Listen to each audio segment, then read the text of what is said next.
My name's Catherine. I am the founder of Future Retail and the Female Founders in Retail Facebook group.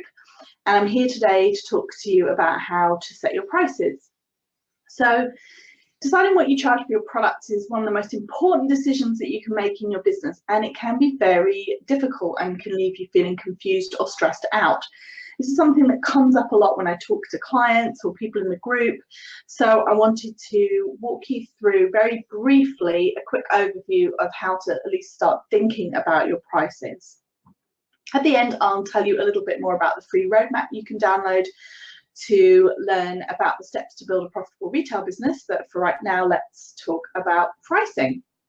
So there are two approaches to setting your prices that don't really work, that a lot of people seem to kind of turn to when they're first trying to sort out what they should charge for their goods. The first one is to quite simply guess what they should have as their prices, and then the second one is to take a factor, so their costs, and then multiply that through by a factor. Now, multiplying that through by a factor, excuse me, that for me is problematic, because if you just take your costs and you multiply them through, you're not taking any consideration into what the actual market value of your goods is. You're just simply saying, right, well, I need to make X percentage margin, therefore I'm just going to multiply my goods through. What you want to do is you really want to look at what you should be charging for your products, and then you want to work backwards from that. Look at your cost price, and then if your cost price is too high to make enough profit for that actual price, then you need to go back and look at all of the elements of your costs and see if there's any way to bring them down. If you don't do that exercise, if you just take the costs as they are and multiply them through, you could have any price. You just come up with any price, really, wouldn't you? You wouldn't kind of do that sort of logical exercise of seeing, where do I sit in the market, where do I charge it, what do I charge it for, and what do I charge for it, and therefore how much do I need to be buying it in for. Okay, so the other thing that can happen is that if you just pick a price out of sort of the ether, or what you think in your head, is people generally have a tendency to undersell. So you may say, oh, well, it's not really worth that much, therefore I'm going to pitch it at this, because everyone has this, it's just a natural sense that we have that somehow we're not attaching enough value to what we're doing, we're not recognizing really the value of our products, and therefore we have a tendency to undersell when we just kind of pick prices out of the ether. Okay, so what should you be doing instead? Well, first of all, you should be creating not just a price for one product, but you should be creating a pricing architecture. That means that when your customer goes onto your site, that they see a clear, logical progression, so that if you have got a small size and it's £5, and then your medium size is £25, and clearly that's not a logical progression. In the same way that if you have clothing, if you've got a short sleeve t-shirt, then that would be expected to be less than, say, a long sleeve t-shirt. But a blouse, even though it may cost more, is rarely considered to be be worth more than a dress, for example. So what you have to remember is that your pricing has to stack up against your competition, especially if you're selling on a marketplace type website. But you also have to stack up against your own prices. So when your customer is on your website, they are looking at your prices against your prices. So it has to be consistent. You have to have the jumps, any changes in price, be logical and explained in logical, not just to you, but logical to your customers. So for example, the one example I always use is the number of colors that you have in a print. So if you're talking about garments, if you have got a 5-color print, it's going to cost you more to manufacture than just a 2-color print. However, for a customer, they don't have a sense in their head that they should be paying more money because there are more colors in the print. Now, they do understand things like premium fabric, so if it's 100% leather compared to non-leather, if it is handmade, hand embellished, if it has embellishment versus it being plain. There are all things that customers do understand, but what you want to do is not just come up with one price for one product, but really price your product so that if you line them up in a row from the lowest price to the highest price, you could ask someone who knows nothing about the sourcing of the products and how much they actually cost. You could ask them to walk you through and say, yes, that makes sense. That's £5 more because it's longer, or that's £10 more because it has beading, or whatever the differential is. So it's really important that you don't just, as I said, once again, not just one price for one product, but an actual pricing architecture. Okay, so that's the overall thing that you should be aiming for. But how do you even go about starting? How do you even know where to start? Well, number one, look at your competitors. Look at people who are roughly the same level as you in terms of their quality, in terms of where they're pitching their products, and see where they pitch, what their pricing looks like, because that again is what your customer will be doing. They will be looking at your prices and they'll be looking at it compared to other people's prices. It doesn't mean you have to have the same prices as your competitors. In fact, if your quality is better, then that's something that you can really shout about, because if the quality is there, then the customer will buy, but you have to explain that to them. So for example, if again, I'm going back to clothing, but if you have a t-shirt that is 100% silk and your competitor has one that is 100% cotton, then you get an understanding of where they start with cotton, but then you would pitch your silk higher, but you'd explain to the customer again, making sure that all of those features and benefits are really, really clearly explained, the quality of the fabric, etc., etc. Okay. So that's the first place that you can start. And to be honest, that's where a lot of retailers, big retailers, will start. They'll do a competitor shop. They'll go specifically looking for pricing. They'll get an understanding of where their main competitors are pitching, what the kind of low entry is for a particular product versus what the exit. And they'll get an understanding of how the prices change throughout a range, so that they'll understand what the most basic price is and then what the most elaborate price is. So you definitely want to do that piece of work. The second thing you want to do is you want to ask your customers. So again, it's always good to involve your customers where you can, wherever you've got interaction with them, whether it's you can send a survey via your email list, whether you can talk to them directly on Instagram or Facebook. You want to talk to them and, if possible, do something of a survey to understand their previous buying habits. The reason I say previous buying habits is that if you ask people, would you pay £250 for this pair of boots? Most people are aspirational, so they would like to think that, sure, I would pay that, but then you ask them, okay, how much did you spend on the last pair of boots that you bought? And if they all come back and say, you know, £50 to £100, then you know that your customer's head is actually in a real place. So always ask your customers about their previous buying behavior. Don't ask them to say, yes, I would pay X amount of money for this shirt or not, because chances are they will want to say yes. So that's number two. So number one, competitors. Number two, customers. And then once you've kind of done those two exercises, you should start to get a rough idea of where you want to start placing your products. So then you start assigning your prices to the various different products and looking at them in the pricing architecture. There's a couple of other things that you want to look out for. Number one is psychological barriers. So psychological barriers are any time, if you think about it, often when you, I think Christmas is a good example, because you often get the whole stocking fillers for under £5. Secret Santa gifts, £10 and under. You get gifts for her for £25 or less. All of those kinds of things. So what it is psychological barriers are particular price points that once you go over them, people might start saying, oh, that feels a bit pricey. It depends on your market, but you can often spot them by, number one, the way your customers talk about the previous buying behavior, and number two, how your competitors are pricing their goods. So if every competitor has blouses that are £49 or below, then you know that £50 is probably right around that psychological mark for people purchasing. So watch out for them. You don't want to have a price that's £205. If that's going over that £200 psychological barrier, you'd want it to be £199. That also brings me to the weird price points. So price points are really funny in as much as there are ones that make sense and there are ones that feel odd. So for example, If it's under £10, almost any price point, so £1, £2, £3, £4, £5, £6, £7, £7.50, £8, £9, they all seem reasonable. Once you get over, say, about £20, then £21 probably okay. £23 is a bit weird. £27. There are some which just feel a bit odd, and it's kind of hard to say, but once you start pricing things out, you might start seeing them.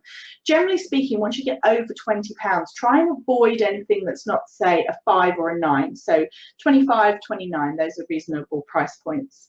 35, 39. You can either do it's cleaner, generally speaking, not to do pence on the end, so I wouldn't suggest doing something like 37.50 or 99.99. You probably just want to have a round pound, again, unless your prices are under £10. So you want to kind of, once you've got your sense of where your pricing wants to be, again, if you've got you also want a bit of consistency. So you certainly don't want to have like a £67 price point and a £65 price point. You just want to clean it up. You just want to have, say, 65, 69, or even everything finishes in 5s. If you're, say, 65, 75, 85. Cleaner is better, simpler is better. There are companies that just will have one price point for a whole category of product, and there's something to be said for that. You don't want the customer to be spending ages trying to work out why one's a little bit more than the other. So wherever you can make it simple and clean, make it simple and clean. So watch out for your psychological barriers, watch out for your weird price points, and then test it, really. That's the next thing to do. So once you've done all of your research, you've kind of lined it all up, you've made sure that your price architecture looks really, really logical, test it, put it out there, and test and adjust. You don't have to discount. If you run a certain set of pricing and you decide, actually, after all, this is really looking too expensive, you don't have to do a discount. You don't have to do 20% off everything. You can just reprice it, especially if you're selling online. It's very, very simple to reprice. So you do have flexibility. I wouldn't play around with your pricing too much. I would always suggest that you have at least 4 to 6 weeks where you keep your pricing level, and then you assess what worked, what didn't work. Do certain products work better at certain price points? Can you clean up your pricing structure? Just have a look, play around, because ultimately all of your research and all of your kind of getting it all lined up and figuring it out, that's only part of the story. The proof of the pudding is in the eating. So once you really get a sense of what's working and what's not working, that's when you can adjust your prices. The only other thing I'd say, going back to my first point about not underpricing yourself, is don't always assume that the lower the price, the better. In fact, I have talked to people who've kind of come to the conclusion that, oh, maybe we're a little bit too high priced. They've repriced everything to be much lower, and actually what they found out was the customer then just assumed that it was a very poor quality product when actually it was pretty decent. So don't always assume that lower is better. You really want it to be that sweet spot, that it's communicating the value to the customer, is profitable for you, but you're not completely out of line with the market. And I think I just really stress again that if you're struggling to get the prices that you believe that your product should sell for, then you really have to look at, have you communicated the quality of the product enough, and is the design of the product desirable enough for your target market? Because those are two things that really help with your pricing. If the design is absolutely spot on, I mean, we've all been there where you've just seen something that you absolutely love and you have to have it, and you probably are going to be less concerned about whether it's £10 more than you'd usually pay if you're just absolutely dying to have it. So great design and really good quality are two areas where you can really help with your price elasticity. So price elasticity is basically the customer's willingness to pay a little bit extra for something. If you've got no great quality that you can shout about, and your design isn't really all that, then you're going to find it a lot harder. You're going to be more in the sort of commodity end of things where price really is king. But if you have got great product that really appeals to your customer and is great quality, then you should be able to charge the prices that you need to charge in order to be profitable. So how are you doing? Tell me a little bit about how you're finding pricing your products. Are you happy with your prices? Did you go through this process before you set them? Was it more of a gut feel that you used to set your prices? Do you feel like you're charging the right amount? I'd love to hear about it. Do please come into the Facebook group and share. And yeah, so that's it. So as I said, if you missed the replay, as I said, I'm aware that I'm a little bit earlier than I said I was going to be originally. Apologies for that. It's just a bit of scheduling.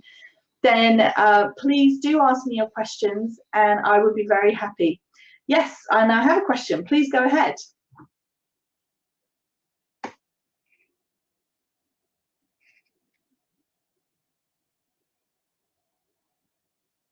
Just waiting. Someone said that they want to ask a question. I'm just waiting to hear what it is.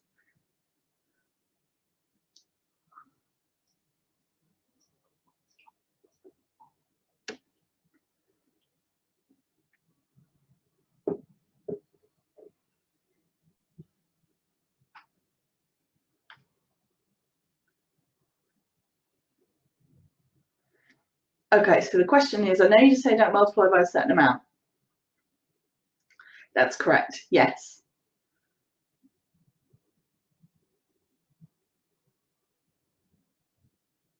Right, okay, so wholesaling.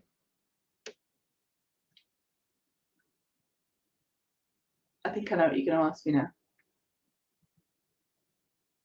Okay, so here is how it works with wholesaling. I still think that the wholesaling is not necessarily a different process, because what you want to do with wholesaling is you want to set your recommended retailing price to the correct level for your products.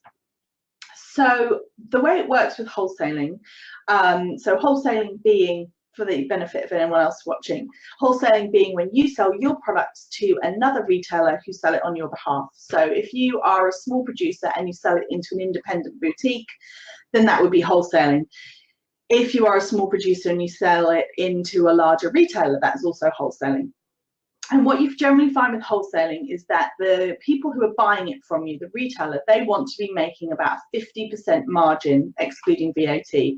So if you have a product that is £12, then take off £2 for VAT, divide it by 2, so then you would be needing to sell that into them as a wholesaler at about £5, for example. So roughly speaking, retail price divided by 2.3 is your wholesale price. That's kind of like a quick way of describing it. So the question you've got there is whether or not you should take your cost, then multiply it by a certain number to take into account for your wholesaling. So the way I would suggest you work it with wholesaling is that you still do the same process. You work out what is the ideal retail price for your product. And the reason you start there is because when you're wholesaling into a retailer, you should be selling your products for the same price that they're selling your products for. You should never try and tell them to sell their products for more than you're going to be selling them, because that can create a lot of bad vibes between you. Now, legally speaking, you cannot tell a retailer how much to sell your product for, because that gets into the realms of price fixing. So if you're wholesaling to another retailer, you can only give them your recommended retail price. So if you've got a product and you are selling it into a shop and you would normally sell it on your website for £50, you would tell them that the recommended retail price is £50. Whether or not they charge £60 for that or £40 for that, you can't control that. Legally, you can't control that, and you can't have an impact on how much they sell it for. So you can only tell them, my recommendation is you sell it for £50. But what you don't want to do is you don't want to say, right, I would normally sell this for £30 and therefore but I know that doesn't generate enough profit for wholesale, therefore I'm going to tell them it should be £50. Because when you're doing wholesale, the whole purpose is to build a really good relationship with the retailer. So if it is, if they sell it for £50 but find out you're undercutting them significantly, then that's going to be a very short-lived relationship and they're not going to be very happy. So what you want to do is you want to figure out what is the correct retail price for this product. Same process. So let's say you do all your research, you look into your various different competitors, you talk to customers, you look at the product, you come to the determination that it's a £50 product. So therefore, what you have to then do is say, right, well, I know if it's a £50 product, that I'm going to have to sell that into a retailer for, roughly speaking, just doing this mentally, so roughly speaking, about £20. Then you look at your costs and you decide whether or not that is viable. So if it's not, if your costs are more than £20, then you know that you're going to struggle with wholesale. And you have to go back and you have to either look at the costs and see if you can bring them down, or see if you can do bulk orders, because hopefully a wholesale order will be larger volume than you typically sell yourself. So can you bulk order some of the elements of your product in order to bring down your overall costs? I mean, that is one of the major benefits of wholesaling, to get more volume to bring it down. I think if you start with your cost and multiply it through by 4 or 5 in order to build in your wholesale to get a price that you know will be achievable at wholesale, then again it's the same problem, because if you say if you do that and it comes out actually that's £75, then you are almost setting your wholesaler up to fail if you know that then that's £75 is like way out over market price, because they're just not going to sell it. So you still want to do the exercise where you start with what is the right retail price, work backwards to how much you could sell it for at wholesale, and then you have to decide whether wholesale's feasible. If it feels like there are a few occasions when I'd suggest that you do wholesale anyway, even if you're not making a massive amount of money. I'd never suggest you do it at a loss, but if it's going to be a question of getting you into a really great store with really great exposure and really good for your brand awareness, then you may consider doing wholesale at not a huge amount of money. But I think that the principle is still the same in terms of you've got to set your price at the right market price first and then work backwards from there. I hope that makes sense. If you need any more clarification, then do please just drop me a note, and I'm happy to explain that a bit more, or I'm always happy to jump on a call if anybody wants to have a quick chat to talk about their business. So great to talk to you all, and see you next week. Bye.